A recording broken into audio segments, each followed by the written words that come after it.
Bismillahirrahmanirrahim. Assalamualaikum warahmatullahi wabarakatuh.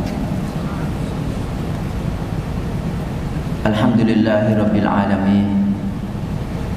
Wassalatu wassalamu ala imamil mursalin Sayyidina Muhammadin wa ala alihi wa ashabihi ajma'in, amma ba'd. Subhanaka la ilma lana illa ma 'allamtana innaka antal alimul hakim. Allahumma anfa'na bima 'allamtana wa 'allimna ma yanfa'una warzuqna ilman yanfa'una. Amin. Bapak-bapak, ibu-ibu dan saudara-saudara sekalian, jamaah subuh Masjid Al-Falah yang mudah-mudahan semuanya senantiasa mendapat keberkahan dari Allah Ta'ala. Pagi hari ini kita akan membahas tentang niat, yaitu pada hadis pertama dari kitab Arba'in An-Nawawiyah. Pada hadis pertama ini Imam An-Nawawi rahimahullah, Bapak Ibu, mendatangkan hadis Umar ibn al-Khattab radhiyallahu an. Dia berkata bahwa Rasulullah sallallahu alaihi wa alihi wasallam bersabda begini, innamal a'malu binniyah. Sesungguhnya amal itu pasti ada niatnya. Wa innama likulli imri'in ma nawa. Wa innama, hanya saja, likulli imri'in, masing-masing orang mendapat pahala itu ma nawa, tergantung apa yang dia niatkan. Kemudian Nabi sallallahu alaihi wasallam melanjutkan, faman kanat hijratuhu ilallahi wa rasulihi, barang siapa yang hijrahnya untuk Allah dan Rasulnya, fahijratuhu ilallahi wa rasulih, maka hijrahnya itu untuk Allah dan Rasulnya. Wa man kanat hijratuhu lidunya yusibuha, tetapi barang siapa yang hijrahnya karena untuk mendapatkan dunia yang ingin dia capai, awimra'atin yang kihuha, atau wanita yang hendak dia nikahi, fahijratuhu ila ma hajara ilaih, maka hijrahnya hanya untuk itu. Hadisnya sahih, diriwayatkan oleh Imam Al-Bukhari dan Imam Muslim dalam dua sahih mereka, Bapak Ibu. Ya, pertama tentang perawi hadis. Perawinya adalah sahabat Umar bin Khattab radhiyallahu anhu. Ya, sedikit tentang sahabat Umar bin Khattab ini. Dia adalah khalifah kedua, Bapak Ibu, setelah Abu Bakar radhiyallahu anhu, dan dia memiliki banyak keistimewaan, ya. Ya, di antara keistimewaannya itu dia ditakuti setan, Masya Allah. Jadi Nabi sallallahu alaihi wasallam menjelaskan, tidaklah Umar itu melewati satu jalan kecuali setan itu memilih jalan yang lain, tidak berani sama Umar. Ya, seperti itu, Masya Allah. Kemudian di antara keutamaan Umar bin Khattab juga, dia itu kata Nabi sallallahu alaihi wasallam orang yang mulham. Mulham itu mendapat ilham. Kalau Nabi kan mendapat wahyu. Nah, ada orang itu mendapat ilham, Bapak Ibu, karena dia bukan Nabi maka mendapatkan ilham. Makanya banyak ayat itu Allah Subhanahu wa taala menurunkannya karena ide dari Umar bin Khattab. Di antaranya ayat tentang hijab, di antaranya ayat tentang sholat di belakang makom Ibrahim. Itu Umar itu bilang begini, wahai Nabi, alangkah baiknya kalau kita jadikan makom Ibrahim, tempat berdirinya Nabi Ibrahim ketika bangun Ka'bah, Bapak Ibu, itu untuk tempat sholat. Turun ayat, wattakhidhu mim makani Ibrahima musalla. Jadikan makom Ibrahim itu sebagai musola. Jadi makom di sini ini tempat berdiri, bukan makam kuburan, boten ya. Itu. Kemudian Umar bin Khattab ini Bapak Ibu terkenal sebagai khalifah yang adil, Masya Allah gitu. Saking adilnya itu pernah ada utusan Romawi ya datang dari Romawi mencari Umar bin Khattab. Dia mengira Umar itu istananya besar ya, banyak penjaganya. Rupanya dia dapati Umar itu lagi tidur, nggak ada pengawal, nggak ada siapa-siapa, dan tidurnya itu di bawah pohon kurma ya, bukan di gedung besar, dan cuma berbantalkan durrah. Durrah itu tongkat kecil yang dia bawa kemana-mana. Itu Umar bin Khattab radhiyallahu an. Dan tentunya kisah yang tentang ada seorang janda kemudian merebus apa Bapak Ibu? Merebus pohon atau bakpao itu? Ada yang tahu? Yang merebus batu itu kan kita sudah sangat terkenal itu. Itu terjadi pada Umar bin Khattab radhiyallahu anhu. Ini sedikit tentang Umar, karena kalau kita membahas tentang fadilah beliau tidak cukup waktunya Bapak Ibu. Kemudian Nabi SAW mengatakan, innamal a'malu binniyat. Sesungguhnya amal itu, semua amal pasti ada niatnya. Amal baik, amal buruk pasti ada niatnya Bapak Ibu. Tidak mungkinlah orang ngapunten waras kemudian melakukan sesuatu tanpa niat, tidak mungkin ya. Makanya ada ulama mengatakan, andaikan Allah Ta'ala itu menugasi kita melakukan perkara tanpa ada niat, ini suatu tugas yang sulit untuk dilakukan gitu. Hanya orang gila yang bisa. Coba kalau panjenengan melihat ada orang keluar rumah ya, nyetar motor, pasti ada niatnya Pak. Gak mungkin orang melakukan begitu itu tanpa ada niat kan. Nah jadi semua amal perbuatan itu pasti ada niatnya. Ini yang pertama. Yang kedua, wa innama likulli imri'in ma nawa. Tetapi orang itu mendapatkan pahala tergantung kepada apa yang dia niatkan. Tidak semua orang melakukan amal baik itu mendapatkan pahala Bapak Ibu. Ada orang yang secara lahir amalnya baik, tetapi karena niatnya salah maka tidak dikasih pahala sama Allah Subhanahu wa taala. Nah, makanya di sini pentingnya niat. Karena itu para ulama termasuk Imam Al-Bukhari, termasuk Imam An-Nawawi ya, dan ulama yang lainnya itu meletakkan hadis niat pada awal-awal kitab mereka itu untuk mengingatkan kita para thalibul ilm ya, para penuntut ilmu, agar kita itu ketika menuntut ilmu itu untuk siapa begitu. Jangan sampai kita melakukan thalabul ilmi, mencari ilmu syar'i yang pahalanya sangat besar tapi salah niat ya. Tapi salah niat itu nanti bisa masuk ke hadis Nabi yang beliau mengatakan, man ta'allamal ilma, barang siapa yang mencari ilmu syar'i, liyujari bihil ulama, untuk menyaingi para ulama, wa yumari bihis sufaha, juga untuk ya gampangannya itu membodohi orang-orang yang nggak ngerti, wa yasrifa bihi wujuhan nasi ilai, kemudian niat dia mencari ilmu itu untuk memalingkan wajah manusia kepada dia. Kata Nabi SAW, adkhalahullahu nar, niscaya Allah memasukkannya dalam neraka. Kemudian kelanjutan hadis, Nabi SAW menyebutkan contohnya, karena kadang-kadang orang itu Bapak Ibu kalau nggak dikasih contoh itu nggak bisa paham. Nah, Nabi mencontohkan, faman kanat hijratuhu ilallahi wa rasulihi fa hijratuhu ilallahi wa rasulih. Barang siapa yang hijrahnya, niat hijrah dari Makkah ke Madinah untuk Allah dan Rasulnya, maka pahalanya besar. Hijrahnya ditulis hijrah untuk Allah dan Rasulnya. Sebaliknya, meskipun sama-sama hijrah secara lahir, hijrah amal saleh, niatnya beda. Wa man kanat hijratuhu lidunya yusibuha. Barang siapa yang berhijrah, ya sama-sama pergi hijrah dari Makkah ke Madinah, tapi tujuannya itu untuk meraih dunia yang dia inginkan.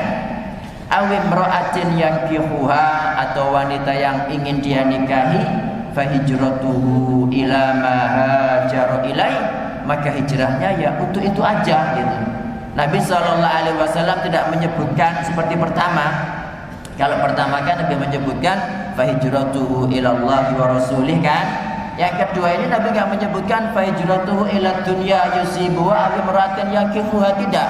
Bila menyebutkan fahijratuhu ila ma hajara ilai, hijrahnya ya hanya untuk itu begitu. Ini menunjukkan kata para ulama, Nabi itu ya menghinakan, merendahkan niatnya gitu loh. Jadi jangan sampai Bapak Ibu ketika kita melakukan amal soleh itu niat kita tidak benar. Ini hadis tentang niat. Nah, poin-poin yang mesti kita bahas pagi hari ini Bapak Ibu ya. Jadi pertama, kedudukan niat itu apa? Jadi niat ini pertama itu kedudukannya adalah untuk membedakan ya antara ibadah fardu dengan ibadah sunnah. Bagaimana? Misalnya begini, ada orang masuk Masjid Al-Falah pada waktu duha. Kita kan tidak tahu niat dia apa. Cuma dia yang ngerti apakah niatnya sholat duha, apakah niatnya itu sholat 2 rakaat wudhu karena habis berwudhu di luar karena panas kan. Tak sholat sekalian biar jelas lebih maksimal pahalanya misalkan. Apakah sholat tahiyatul masjid, atau dia tadi kesiangan ya, baru bangun kesiangan, ada udzur, baru sholat sekarang. Nah itu kan yang membedakan adalah niat. Jadi kedudukan niat pertama itu untuk membedakan mana ibadah fardu, mana ibadah yang sunnah atau mustahab begitu. Kedudukan sunnah niat yang kedua Bapak Ibu itu untuk membedakan maksud kita dalam beramal. Jadi kita melakukan amal itu untuk siapa gitu loh. Kita melakukan amal itu untuk siapa? Karena banyak orang melakukan amal soleh tapi niatnya bukan karena amal Ta'ala begitu. Makanya pastikan setiap kita mau berucap, setiap kita mau beramal apapun itu niat ini bahwa saya melakukan amal ini untuk Allah itu sudah ada. Makanya dikatakan rubba amalin shaghirin tu'azzimuhun niyah. Bisa jadi amal itu kecil dibuat besar gara-gara niat. Wa rubba amalin azim, bisa jadi amal itu besar tuhaqqiruhun niyah, tapi dibuat rendah gara-gara niat. Sama-sama hijrah tadi itu. Beda niat, akhirnya yang satu mendapatkan pahala besar, yang satu enggak dapat pahala Bapak Ibu. Ya sama seperti itu, sama-sama mengerjakan sholat, sama-sama berpuasa, beda niat. Yang satu mendapatkan pahala besar, yang satu tidak mendapatkan pahala besar. Kembali kepada yang pertama tadi, ya termasuk membedakan niat ini Bapak Ibu ya. Tadi kan untuk membedakan mana yang fardu, mana yang sunnah. Termasuk di sini ini membedakan mana yang itu adalah ibadah dan mana yang itu kebiasaan. Orang-orang yang mereka itu senantiasa sadar, ahlul irfan lah ya, atau ahlul yaqdah, itu mereka menjadikan sampai pada kebiasaannya Bapak Ibu itu karena niat menjadi ibadah. Jadi orang mukmin yang cerdas itu yang menjadikan amalan-amalan rutinitas, amalan-amalan yang itu adalah notabene kebiasaan, itu dia niatkan menjadi ibadah. Ketika dia makan, minum, tidur, bahkan masuk WC pun, ketika berjalan, ketika dia berlari, itu semuanya diniatkan sehingga berpotensi ibadah. Ini gara-gara niat. Sebaliknya orang yang ghafil itu lalai Pak, ya lalai terhadap masalah niat ini. Jadi meskipun dia melakukan ibadah karena niatnya lupa gitu kan, nggak ada niat, sehingga ibadah itu terhitung rutinitas. Ya biasanya kalau zuhur begini ada adzan, aku ambil wudhu terus sholat, nggak ada niat lagi gitu. Nah mestinya diniatkan satu, ini ya saya melakukan sholat zuhur ini karena Allah Ta'ala, karena diperintahkan Allah Ta'ala. Kemudian karena mengikuti sunnah Rasul Shallallahu Alaihi Wasallam dan lain sebagainya begitu.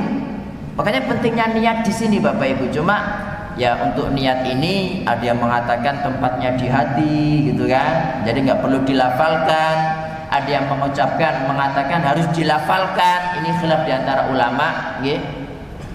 Tetapi intinya kadang-kadang kita itu kalau melafalkan dan harus dengan bahasa Arab agak susah. Susahnya gimana? Kan begini Bapak Ibu. Kadang-kadang dengan niat itu kita bisa meraup banyak meraup banyak pahala kan. Contohnya tadi saya contohkan orang masuk masjid kan, sholat 2 rakaat waktu duha. Itu panjenengan kalau masuk masjid niatnya apa Bapak Ibu? Itu bisa digabung loh. Ya, selama ibadahnya itu bukan ibadah yang independen ya. Jadi niat awalnya itu panjenengan masuk masjid untuk sholat duha. Itu bisa digabung Pak. Niatnya adalah tahiyatul masjid juga.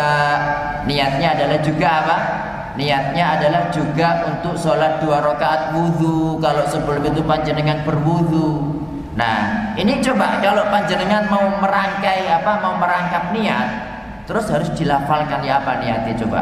Susah kan? Ya apa enggak? Atau kadang-kadang begini. Sebetulnya yang rojih itu orang yang sholat wajib itu boleh dimakmumi ya, boleh, maksudnya orang yang sholat wajib, misalkan panjenengan itu masbuk ya kan, datang ke masjid sudah selesai. Terus ada orang sholat ba'diyah Pak. Ada orang sholat ba'diyah. Ba'diyah itu sunnah atau wajib? Sunnah. Nah, andaikan panjenengan sebagai orang yang sholat ba'diyah sunnah, tadi sudah melafalkan niat sholat sunnah, terus tiba-tiba datang orang menepuk menjadikan panjenengan imam biar dia dapat pahala jamaah. Ya, itu coba ngubah niatnya jadi imam ya apa? Iya kan? Jadi ya memang ya ini memang pendapat para ulama. Ada yang mengatakan niat itu tempatnya di hati, nggak perlu dilafalkan ya. Ada yang mengatakan niat itu harus diucapkan. Nah ya kalau jenengan bisa mengucapkan dan tahu sebenarnya nggak menjadi masalah. Cuma kadang-kadang ribet tadi itu Bapak Ibu ya. Makanya ya mungkin kita mengambil mudahnya saja gitu loh. Jadi ada banyak perkara yang kadang-kadang dengan dilafalkan malah kita kesusahan. Nah kalau seperti itu kondisinya wis bismillah, pokoknya niatnya ada, tak langsung berangkat begitu. Nah ini pentingnya niat.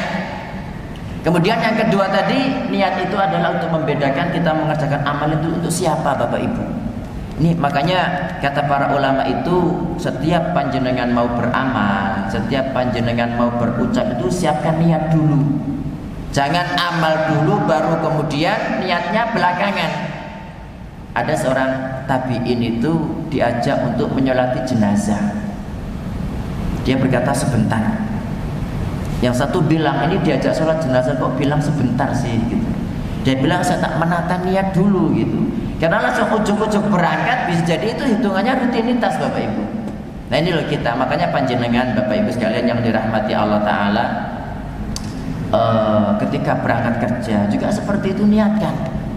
Ini mencari nafkah yang halal, menghabiskan waktu dalam ketaatan kepada Allah Subhanahu wa Ta'ala, diniatkan silaturahim, ketemu teman-teman ya, diniatkan apalagi? Ya, niatkan ibadah semuanya ya, diniatkan memasukkan rasa bahagia kepada teman-teman kita yang nanti kita temui yang lemah Pak, sehingga ibadah yang sebetulnya bisa berpotensi mendatangkan banyak pahala ini akhirnya terhitung rutinitas yang enggak berpahala gara-gara niat. Sudah tak? Kok jenengan masih ke depan? Belum ya? Iya. Jadi ini tentang masalah niat Bapak Ibu. Jadi intinya pahala itu berdasarkan niat. Kemudian dalam pendidikan itu perlu, apalagi kalau kita mengajari anak-anak kita Bapak Ibu, itu kan perlu contoh. Nabi Shallallahu Alaihi Wasallam saja memberikan contoh kan tentang hijrah.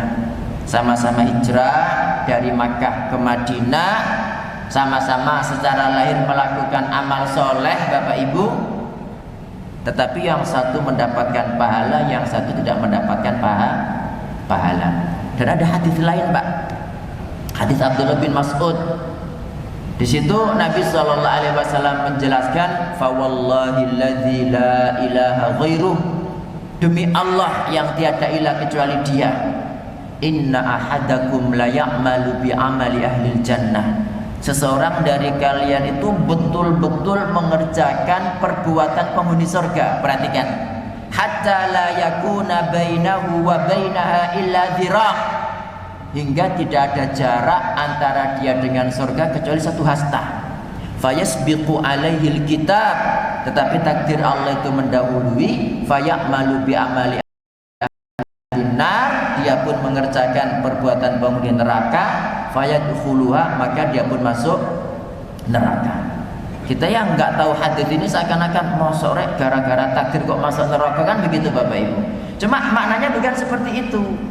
Maknanya itu orang ini secara lahir adalah mengerjakan perbuatan penghuni surga, tapi yang kelihatan oleh manusia. Sementara yang tahu niat dia melakukan amal soleh itu cuma Allah Subhanahu wa ta'ala. Mungkin orang itu sholat, mungkin orang itu bangun masjid, mungkin orang itu sedekah Jumat, Masya Allah.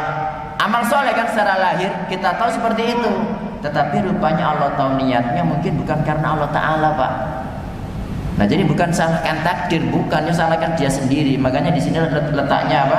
Pentingnya nih niat. Ini sebetulnya kita masih membahas tentang hijrah juga Bapak Ibu, tapi waktunya kayaknya kok tidak mencukupi. Jadi, kalau begitu Bapak Ibu, ini sedikit tambahan tentang hijrah. Jadi hijrah itu meninggalkan tempat, misalkan dari negara kafir atau bukan kafir tapi jenengan nggak bisa sholat ya. Misalkan di tempat kerja tidak bisa sholat, tidak bisa melakukan syariat, sudah hijrah aja, pergi gitu ke tempat yang bisa leluasa.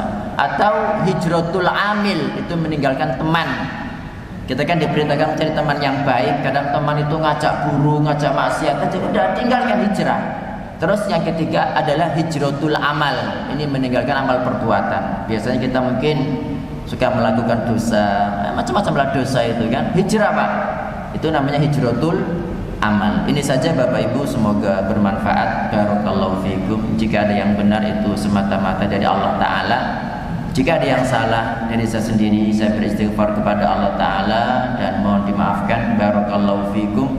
Subhanakallahumma wa bihamdika asyhadu an la ilaha illa anta astaghfiruka wa atubu ilaik.